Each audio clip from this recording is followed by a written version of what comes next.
presiden pertama hingga era Presiden SBY, sudah tak terhitung berapa aset negara yang jatuh ke tangan negara lain. Untungnya, Indonesia memiliki seorang presiden bernama Joko Widodo. Berkat tangan dinginnya, aset-aset tersebut berhasil diambil kembali.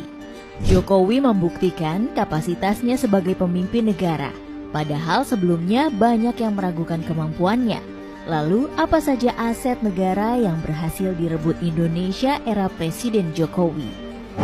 Berikut 5 aset negara yang kini kembali ke pelukan bangsa. Mari simak videonya. Namun sebelum ke videonya, mari klik subscribe-nya dan nyalakan notifikasinya. 1. Larangan ekspor nikel. 2 tahun yang lalu, Presiden Jokowi menghadiri pertemuan G20 di Roma, Italia. Di sana, ada perwakilan 16 negara yang rencananya akan menandatangani kerjasama rantai pasok global. Jokowi awalnya tertarik untuk ikut dalam kerjasama itu, tapi ia dibuat kaget lantaran salah satu isi kontrak perjanjiannya mengharuskan Indonesia untuk mengekspor bahan mentah. Jokowi pun tidak jadi menandatangani perjanjian tersebut dan membuat anggota forum meninggalkan ruangan, atau dengan kata lain, pertemuan gagal dilanjutkan hanya karena Indonesia tidak ikut dalam kerjasama tersebut. Menurut Presiden Jokowi, pertemuan itu ditunjukkan hanya untuk mengincar kekayaan alam Indonesia saja. Menurutnya lagi, kalau terus mengekspor bahan mentah, kapan Indonesia bisa melakukan hilirisasi, dan ia ingin Indonesia jangan sampai dibodohi oleh negara lain dengan tidak menjadi pengekspor bahan mentah lagi. Lebih-lebih ia berharap Indonesia bisa memproduksi bahan mentah sendiri menjadi barang yang lebih bernilai tinggi, seperti nikel yang kita tahu memiliki harga sangat fantastis di pasar dunia. 2. Akuisisi saham Freeport. Setelah 50 tahun dikuasai asing, pada tahun 2018, Presiden Jokowi sukses mengambil kembali tambang emas terbesar di dunia, Grasberg, Papua, dari Freeport-McMoRan, Amerika Serikat. Secara jelasnya, Indonesia dengan PT Inalum Persero sebagai perwakilannya berhasil menjadi pemegang saham mayoritas Freeport Indonesia, yaitu sebesar 51%. Keberhasilan Presiden Jokowi ini jelas sangat membanggakan, apalagi di era SBY, upaya akuisisi sempat dilakukan namun gagal di tengah jalan. Belum lagi Presiden Jokowi juga sempat diancam oleh intelijen negara lain, akan dijatuhkan dari jabatan hingga ancaman kemerdekaan Papua. Namun hal tersebut tak menggentarkan nyali seorang Jokowi sedikitpun. Hasilnya, kini 70% keuntungan Freeport Indonesia masuk ke kas negara. Padahal sebelumnya, Indonesia hanya mendapat 9% dari keuntungan PT Freeport Indonesia karena Indonesia memang dulu hanya punya 9% saham di PT Freeport. 3. Rebut kembali FIR. September 2022, Jokowi kembali menggebrak.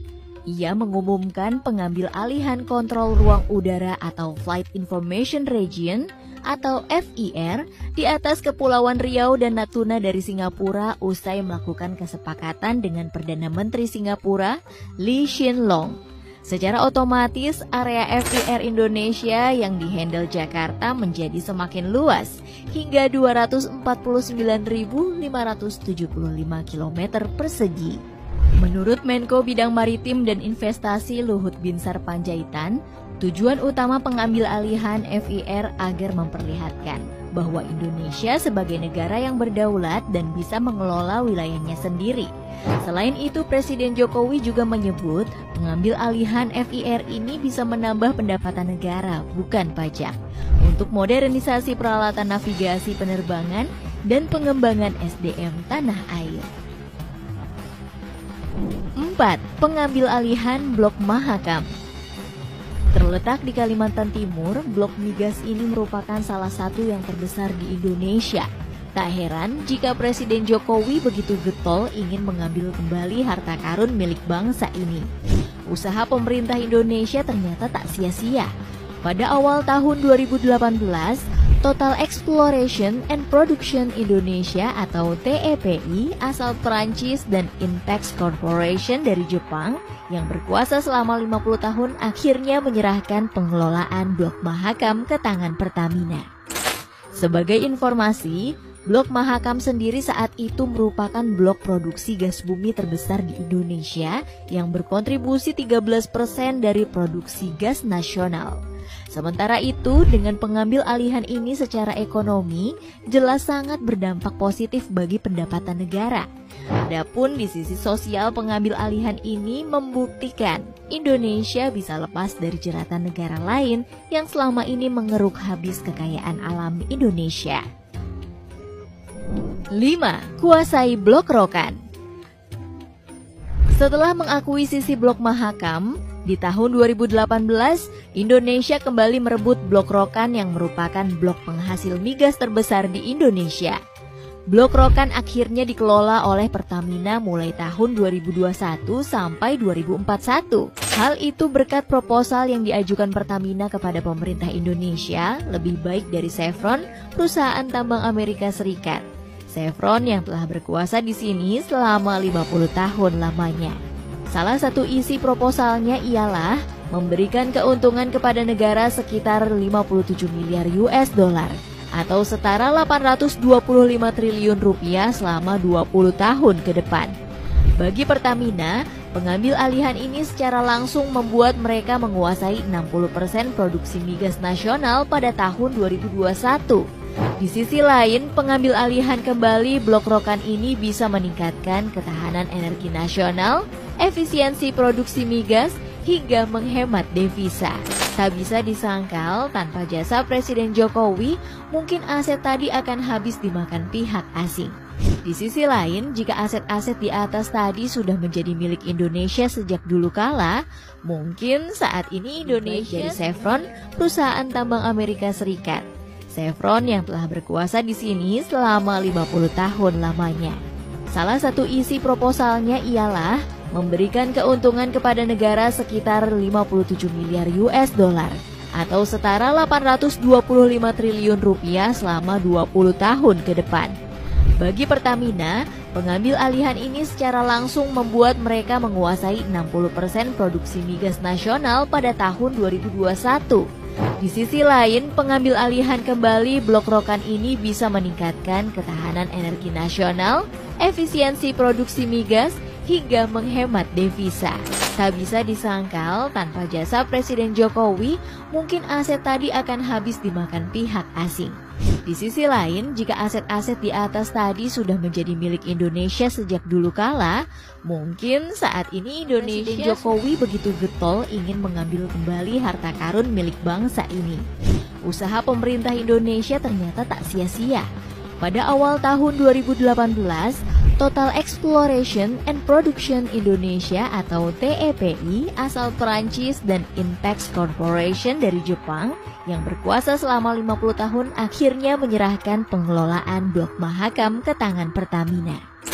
Sebagai informasi, Blok Mahakam sendiri saat itu merupakan blok produksi gas bumi terbesar di Indonesia yang berkontribusi 13% dari produksi gas nasional.